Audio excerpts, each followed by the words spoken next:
bali 6 na bus po tayo ngayon. So, reporting po natin, Chiang Kai-shek, dito po sa Abad Santos, mga kabero. Bali, ano na lugar po sa lalawigan ng Laguna, yung pong ating pupuntahan. At muli, kasama ko na naman ang aking kaibigang si Rene Salar ng Matalong Lady.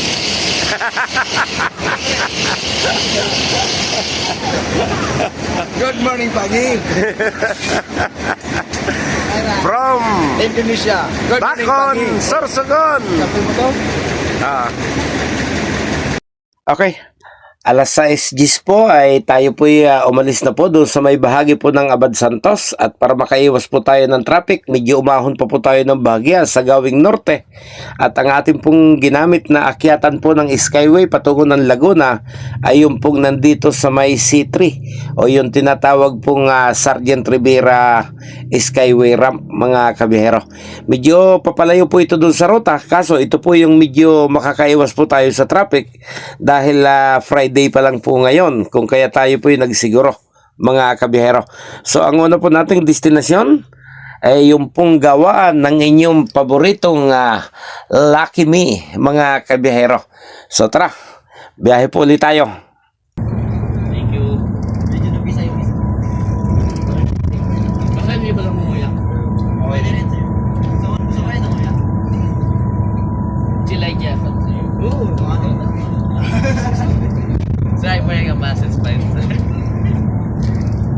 Hindi ko na may laki ko na. Lapit naman. Malaki po naman sa akin. Kaso din lang ba yan para sa kanila? Papel mo ba mo dun? Ay, pwede. Pwede trabaho ka dyan. Big fan. Big fan. Malay mo, bigyan ka na ako eh. Pinay ba si Pierce? Nakapla.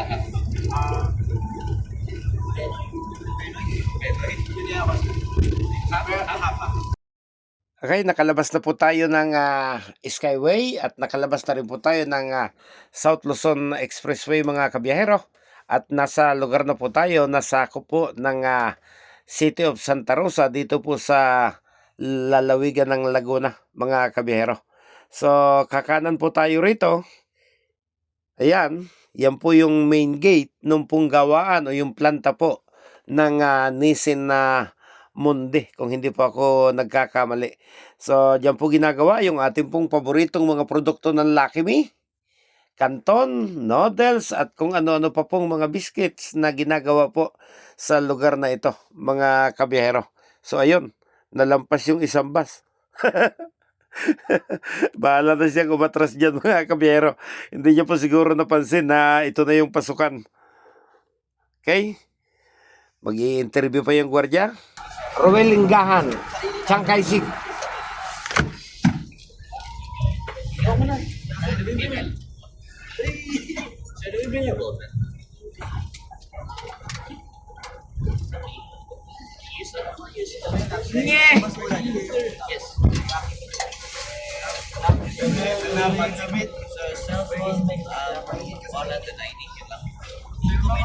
Napakalaki po ng plantang ito, mga kabihero. At kapag uso po yung ganitong mga field trips, yung mga educational field trips, ay palagi pong napapasama na bisitahin ang lugar na ito. At may nagdidemo po rito, ipinakikita sa mga bata kung paano po ginagawa yung mga produkto, kung ano po yung benepisyo, kung ano po yung proseso, kung malinis ba yung kanilang kinakain, para maipakita po sa mga bata na ligtas pong kainin yung kanila pong mga produkto, mga kabiyahero.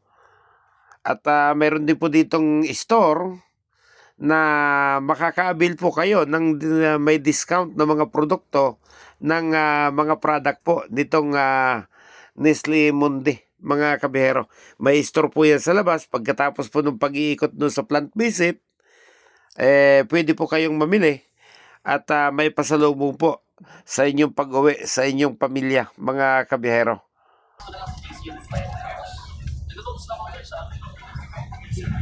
Guys, why don't you bring a paper? I don't wanna bring the questionnaire. Pakisara yung kortina nila mamaya para malamig. Po? Yung kortina nila, pakipasara para malamig pagbalik na. Okay, 11A and 11E, pakisara yung cortina nyo so that when we get back here, malamig.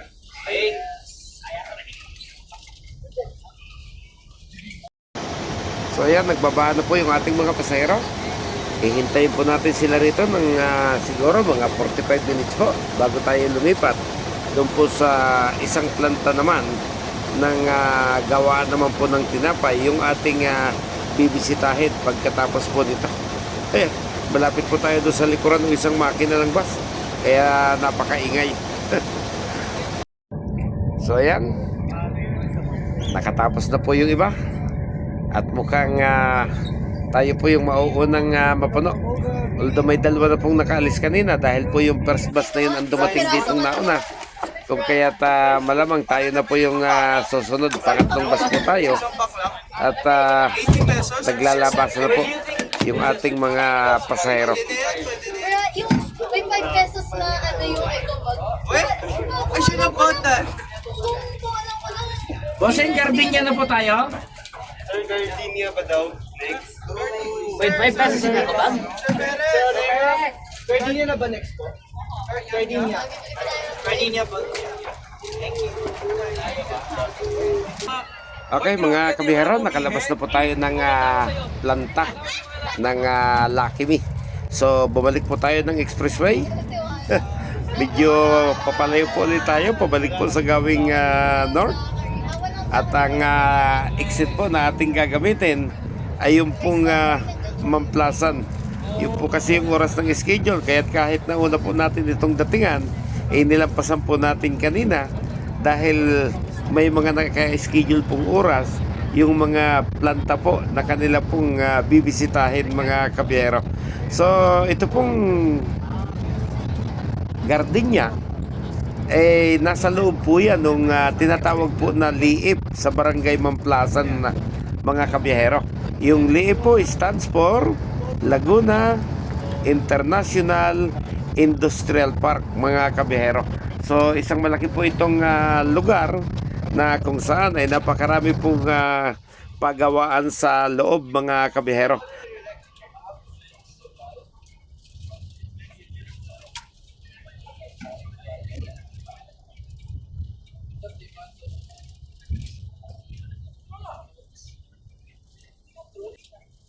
So ayan, ito na po yung Mamplasan na exit mga kabiyahero.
Okay, ito na po yung Liip Avenue na magdadala po sa atin doon po sa gate mismo po nung Laguna International Industrial Park mga kabiyahero.